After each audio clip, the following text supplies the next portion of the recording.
മനുഷ്യൻ ജീവിതത്തിൽ ഒരു കാര്യങ്ങൾ ചെയ്യാൻ തുടങ്ങുമ്പോൾ അവൻ അഭിമുഖീകരിക്കുന്ന ഒരു പ്രതിസന്ധിയാണ് ജീവിതം എങ്ങോട്ട് മുമ്പോട്ട് കൊണ്ടുപോകണം, അത് എങ്ങനെ ജീവിതത്തിൽ കാൽവെപ്പുകൾ നടത്തണം. ഇതിനായിട്ട് പ്രധാനമായിട്ട് മനുഷ്യൻ്റെ മുമ്പിൽ രണ്ട് വഴികളാണുള്ളത്. കേവലം രണ്ട് വഴികൾ മാത്രമാണ്. ആദ്യത്തേതെന്ന് വെച്ചാൽ സാമൂഹികമായ വ്യവസ്ഥയോട് ചേർന്നുള്ള ജീവിതമാണ്.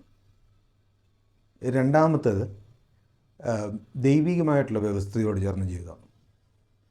ഈ രണ്ടുമാണ് നമ്മൾ ഈ വീഡിയോയിൽ പ്രതിപാദിക്കാൻ പോകുന്നത്. സാമൂഹിക വ്യവസ്ഥയോട് ചേർന്നുള്ള ജീവിതവും അതുപോലെ തന്നെ ദൈവിക വ്യവസ്ഥയോട് ചേർന്നുള്ള ജീവിതം.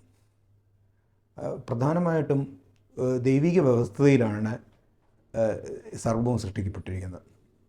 അതിനനുസരിച്ചാണ് ഓരോ മനുഷ്യൻ്റെ നീക്കവും അവൻ്റെ ചിന്തകളും അടിസ്ഥാനപരമായിട്ടുള്ള അവൻ്റെ ഇഷ്ടങ്ങളും അനിഷ്ടങ്ങളും എല്ലാം പോകുന്നത്. അതിൻ്റെ ഉള്ളിൽ വരുന്ന ഒരു കാര്യമാണ് സാമൂഹ്യ വ്യവസ്ഥിതി എന്ന് പറയുന്നത്.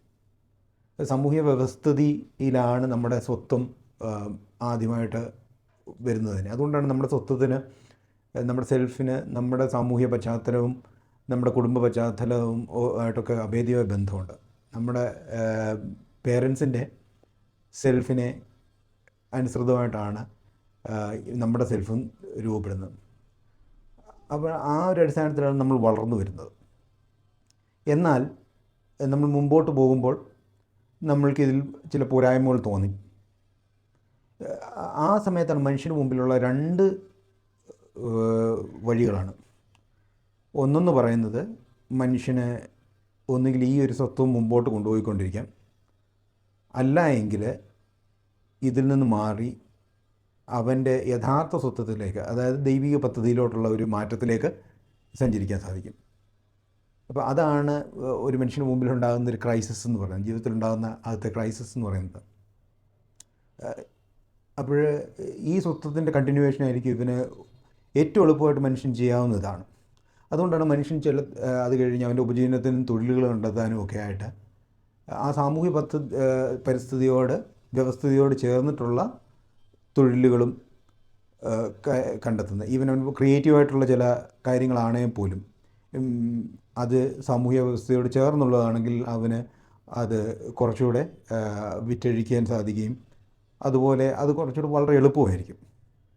കാരണം അതിലാണ് ആ ഒരു സാമൂഹ്യ സ്വത്വത്തിനോട് ചേർന്നാണ് ജീവിച്ചു വന്നത്. അപ്പോൾ അതിനോട് ചേർന്നുള്ള ഒരു കാര്യമാണെങ്കിലും വളരെ എളുപ്പമായിരിക്കും. അതുമാത്രമല്ല, ആ സ്വത്വത്തിനോട് ചേർന്ന് മറ്റു മനുഷ്യർ ജീവിക്കുന്നതുകൊണ്ട് അവിടെ നിന്നുള്ള സപ്പോർട്ടും ഉണ്ടാകും. അപ്പോൾ അതൊരു ആക്ച്വലി ഒരു സബ്സെറ്റാണ്. ഈ ഒരു സബ്സെറ്റിനകത്തു നിന്നാണ് മനുഷ്യനെ ഇവോൾവ് ചെയ്യുന്നത്.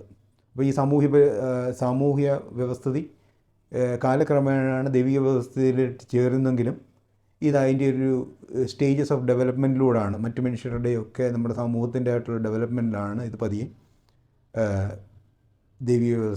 ദൈവികമായിട്ടുള്ള വ്യവസ്ഥയിലോട്ട് മാറുന്നത്.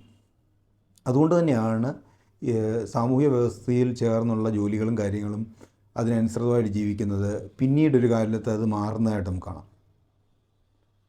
അത് മാറുമ്പോൾ അതിനനുസരിച്ച് മാറാൻ ചിലപ്പോൾ ബുദ്ധിമുട്ടുണ്ടായി വരാം,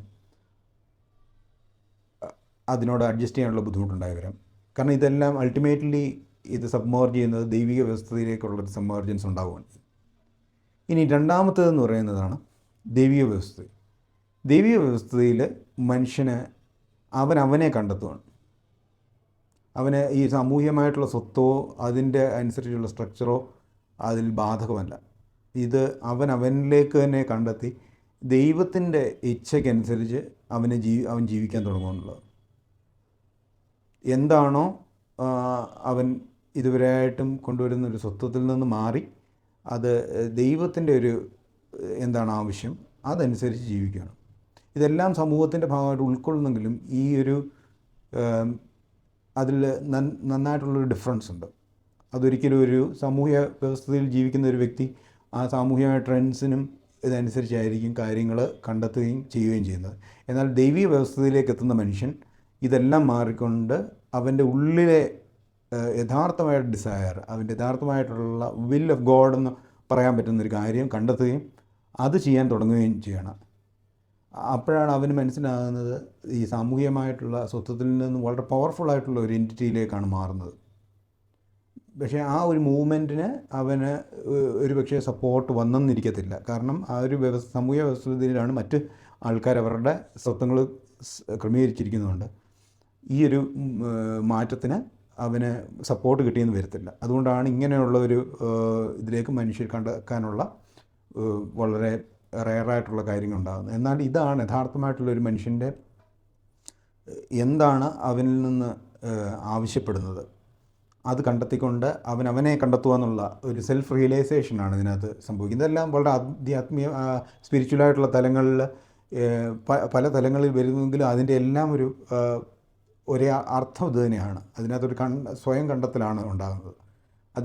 അത് ലെവൽ ഓഫ് കോൺഷ്യസ്നെസ് അനുസരിച്ച് പല കാര്യങ്ങളുണ്ടായെങ്കിൽ പോലും മനുഷ്യൻ്റെ എല്ലാം ഉള്ള ഒരു കണ്ടെത്തലാണ് അതിനകത്തുണ്ടാകുന്നത്. ഇപ്പം അതിൽ ഇപ്പം ബുദ്ധൻ്റെ കണ്ടെത്തലോ അതുപോലെ ആധ്യാത്മികമായിട്ടുള്ള ഉണർവുണ്ടായവരുടെ കണ്ടെത്തലോ ഒരു ലെവൽ ഓഫ് കോൺഷ്യസ്നെസ് അതിലും അങ്ങനെ പല ലെവൽ ഓഫ് കോൺഷ്യസ്നെസ്സിൽ ഒരു മനുഷ്യൻ അവനെ കണ്ടെത്താൻ സാധിക്കുമെന്ന്. അപ്പോഴങ്ങനെ ഉള്ളൊരു ഇത് കണ്ടെത്തുകയും അതിനനുസരിച്ച് ഒത്തൻറ്റിക് ആയിട്ടുള്ള ലൈഫ് അതിനനുസരിച്ച് ക്രമീകരിച്ചുകൊണ്ട് അവന് കംപ്ലീറ്റ്ലി ആ ഒരു ദൈവിക പദ്ധതിക്ക് വിട്ടുകൊടുത്തുകൊണ്ട് ജീവിക്കാൻ തുടങ്ങുന്നതാണ് ദൈവിക പദ്ധതിക്ക് അനുസരിച്ചുള്ള ജീവിതം. ഇങ്ങനെ ഉള്ളൊരു ജീവിതത്തിനാണ് വളരെ ഒത്തൻറ്റിക് ആയിട്ടുള്ള ഒരു ഡയറക്ഷൻ മനുഷ്യന് കിട്ടുന്നത്. മറ്റേ ഇതെന്ന് പറയുന്നത് ഒരു പക്ഷേ മനുഷ്യൻ്റെ നിയർ റിയാലിറ്റി, റിയൽ ടൈം എൻവയൺമെൻറ്റുമായിട്ട് വെച്ചുകൊണ്ടുള്ള അവൻ്റെ ഒരു അണ്ടർസ്റ്റാൻഡിങ്ങിൽ നിന്ന് അവൻ ചെയ്യുന്നെങ്കിൽ ചില തൊഴിലുകൾ അവർ കണ്ടെത്തുന്നുണ്ടെങ്കിൽ ചിലപ്പോൾ കുറച്ച് നാൾ കഴിഞ്ഞ് ആ തൊഴിലുകൾ ഉണ്ടാകണമെന്നില്ല.